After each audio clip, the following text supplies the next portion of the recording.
शुभ गुरुवार सर्वांना. श्री स्वामी समर्थ. नमस्कार माझ्या प्रिय मैत्रिणींनो, स्वामी भक्तांनो, तुम्हा सर्वांना शुभ गुरुवार.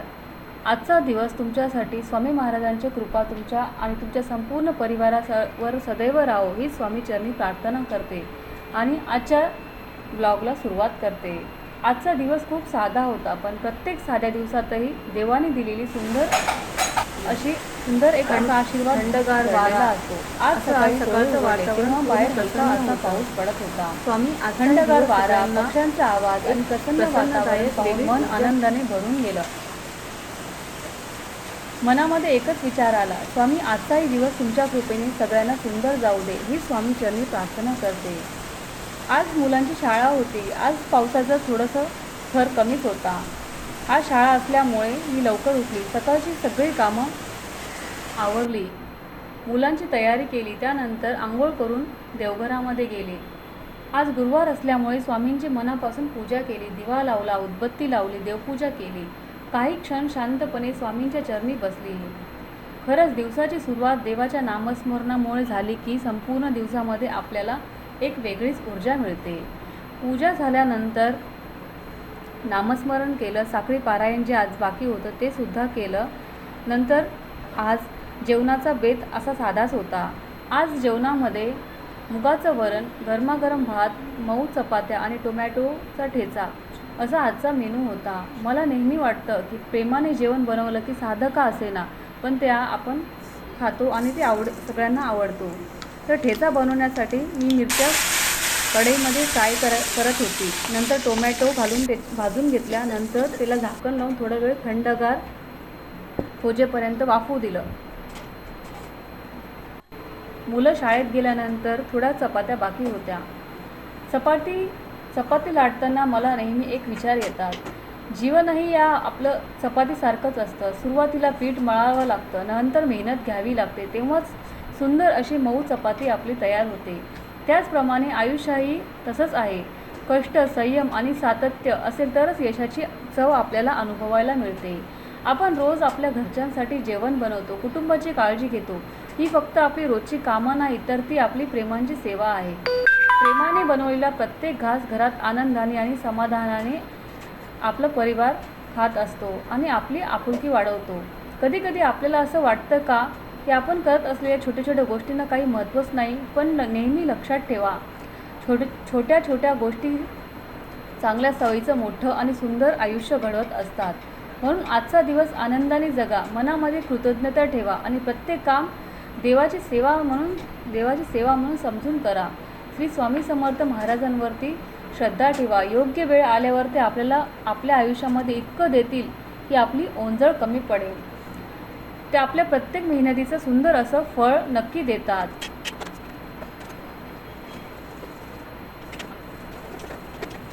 दुपारचं जेवण झाल्यानंतर थोडीशी विश्रांती केली. मला आजचा एक खूप विचार आला. जीवनामध्ये कितीही अडचणी आल्या तर श्रद्धा, संयम कधी सोडू नका. योग्य वेळ आल्यावर स्वामी आपल्याला प्रत्येक प्रश्नाचं उत्तर नेहमी देतात. दुपारचं जेवण झाले, नंतर थोडी विश्रांती केली. 4-4:30 वाजता स्वामींची सेवा, मला तर गुरुवार असल्यामुळे स्वामींची सेवा चालूच असते. पुन्हा किचन वटा पुसला. भांडी साफ करायची बाकी होती, ते पण केलं. आणि भांडी साफ करताना नेहमी विचार आपण करत असतो की आपल्या मनामध्ये जर पॉझिटिव्हिटीने जर आपण कामं केले तर आपले कामं पटापट व्हायला काहीच वेळ लागत नाही.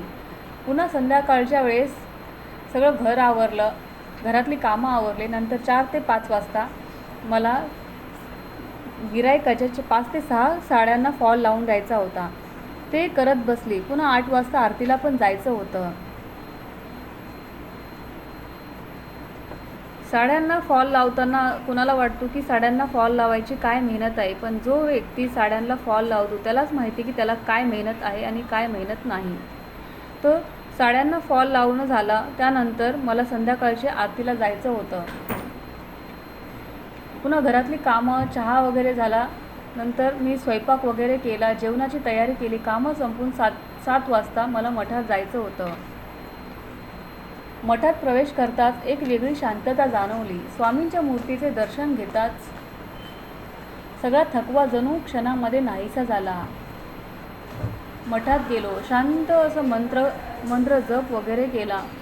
आज पाऊस कमी होता, त्यामुळे मठात जाताना पाऊस नव्हताच. मठात पोहोचलो. मस्त असं छान असं शांतपणे निवांतपणे स्वामींचं दर्शन घेतलं आणि पुन्हा नंतर आरतीच्या घंटाचा आवाज, मंत्र उच्चार आणि स्वामींचं तेजस्वी रूप पाहून स्वामीमय झालो. मला नेहमी वाटतं आपण कितीही व्यस्त असलो तरी दिवसातून काही मिनिटं देवासाठी काढली पाहिजे. त्या काही मिनिटामुळे जी शांतता आपल्याला मिळते ती कोणत्याही गोष्टीमध्ये आपल्याला मिळत नाही. आरती चालू झाली. नंतर 8 ते 8:30 अशी आज आरतीची वेळ होती. आज आरतीला भरपूर गर्दी होती. पाऊस कमी असल्यामुळे 26, 27 आणि पब्लिक 28 भरपूर आलेली होती. स्वामींचं असं दिव्य स्वरूप पाहून मन एकदम शांत झालेलं. त्यानंतर मी घरी परतली होती तेव्हा माझा मुलगा क्लासवरून आला. मुलांनी जेवण केलं. त्यानंतर मी आणि माझी मुलं एकत्र बसून जेवलो. जेवताना दिवसभराच्या गप्पा झाल्या, थोडी मस्ती झाली आणि दिवसांचा सगळा थकवा आज दूर झाला. तर असा होता आजचा ब्लॉग. कसा वाटला? असा होता आजचा दिवस.